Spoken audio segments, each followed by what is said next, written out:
I want to ask you something before we get into this. Think about the most psychologically complex character you've ever encountered in a novel or a film.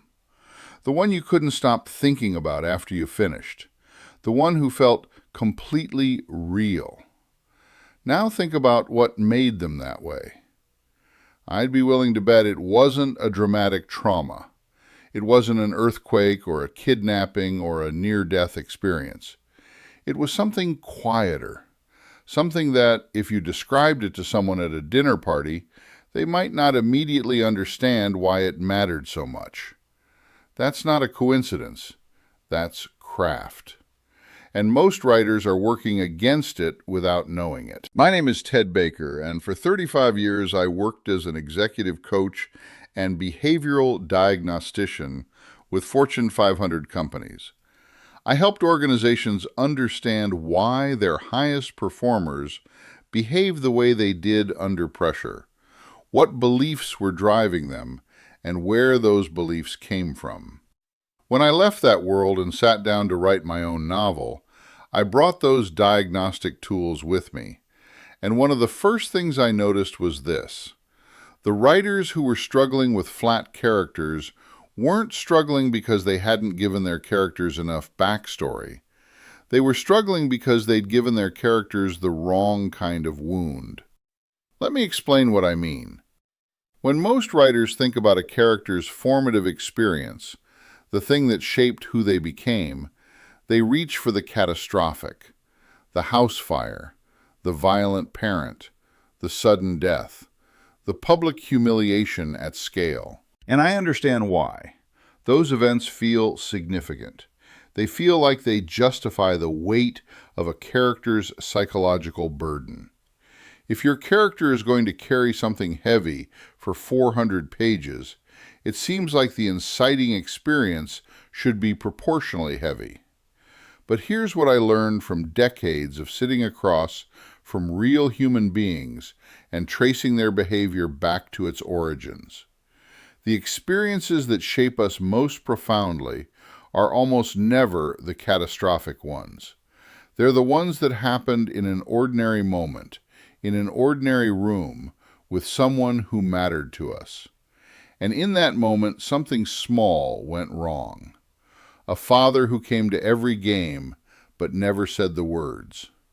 A mother whose praise always arrived with a qualifier. A teacher who called on everyone else. A room full of people who stayed quiet when they should have spoken up. A door that closed. A conversation that never happened. These are the wounds that stick. Not because they were dramatic, because they were confusing. With a catastrophic event, the child knows what happened. The story is legible. The wound is visible. But with the quiet wound, the chronic absence, the subtle dismissal, the repeated pattern of almost, the child doesn't have language for it. They can't name it. And because they can't name it, they explain it. They explain it as something about themselves. That explanation becomes a belief, and that belief becomes the engine of the character. That's what makes a complex fictional character feel like a real person. Not the size of what happened to them, the specificity of what they concluded about themselves because of it. Now here's where this gets practical for your writing. I've worked with a lot of writers who are excavating their characters' formative experiences, and I see two predictable failure modes. The first is what I call the movie of the week wound. It's dramatic, it's legible, it's emotionally clear. The problem is it's also generic.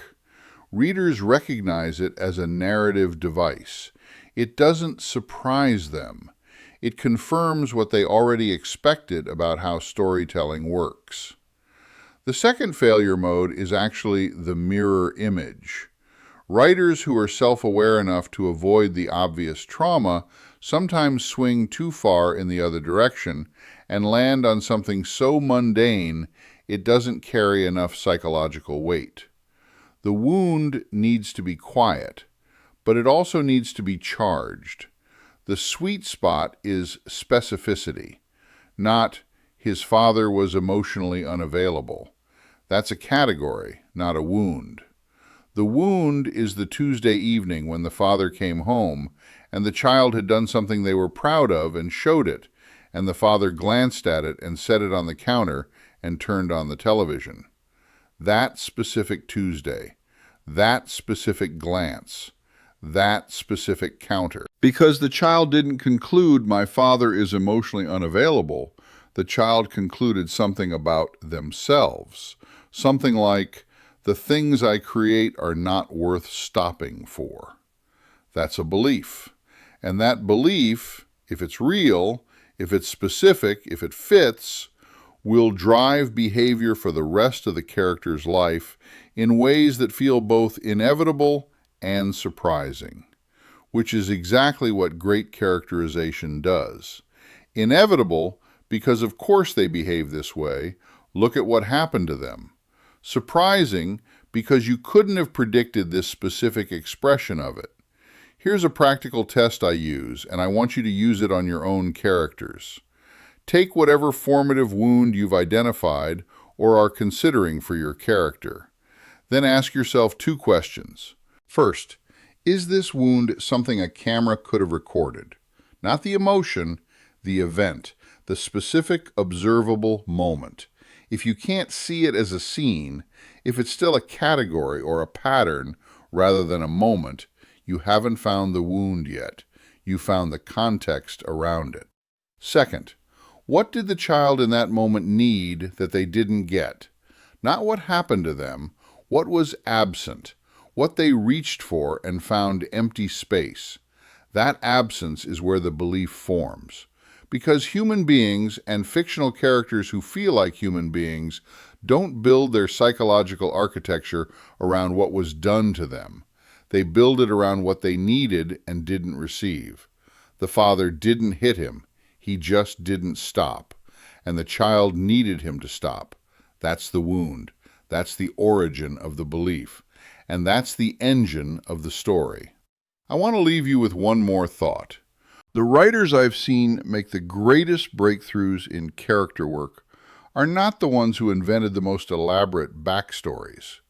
They're the ones who learned to trust the quiet, specific, almost embarrassingly small moment that kept surfacing in their mind when they thought about their character. The instinct usually knows before the conscious mind catches up. The work isn't manufacturing something dramatic enough to justify the character's psychology. The work is excavating what's already there. If this way of thinking about character resonates with you, it's exactly what we work through in Stratum, my AI character coaching course for fiction writers. Every lesson is built around the same core principle. The psychology is already there. The work is learning how to find it.